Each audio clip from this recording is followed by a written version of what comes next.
గ్రామ సభలను పారదర్శకంగా నిర్వహించాలని మాజీ ఎమ్మెల్యే సిపిఐ జాతీయ కార్యవర్గ సభ్యులు చాడ వెంకటరెడ్డి అన్నారు. అర్హులైన ప్రతి పేదవాళ్లకు పథకాలను అందించాలని ఆయన సూచించారు.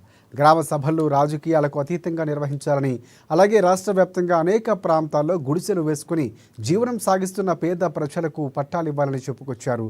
దారిద్ర్య రేఖకు దిగువన ఉన్నటువంటి పేద ప్రజలు ప్రభుత్వం ఆదుకోవాలని సూచించారు.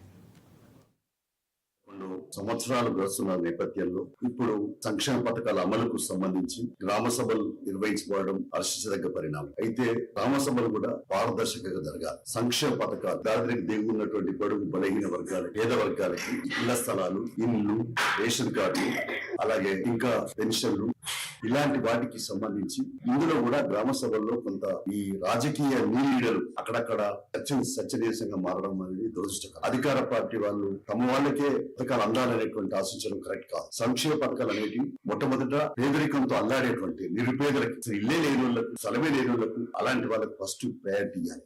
కానీ గత ప్రభుత్వ కాలంలో జరిగినట్టు కార్యకర్తలకే ఇల్లు, కార్యకర్తలకే సంక్షేమ పథకాలు, కార్యకర్తతో గెలిచినాం కాబట్టి కార్యకర్తతోటే మేము చేసుకుంటామంటే ఇది ప్రభుత్వ సొమ్ము. అందులో సంక్షేమ పథకాలు అనేవి దారిద్ర్యం దిగున్నటువంటి బడుగు. ఛత్తీస్గఢ్ బీజాపూర్లో కోబ్రా దళాలు ఆపరేషన్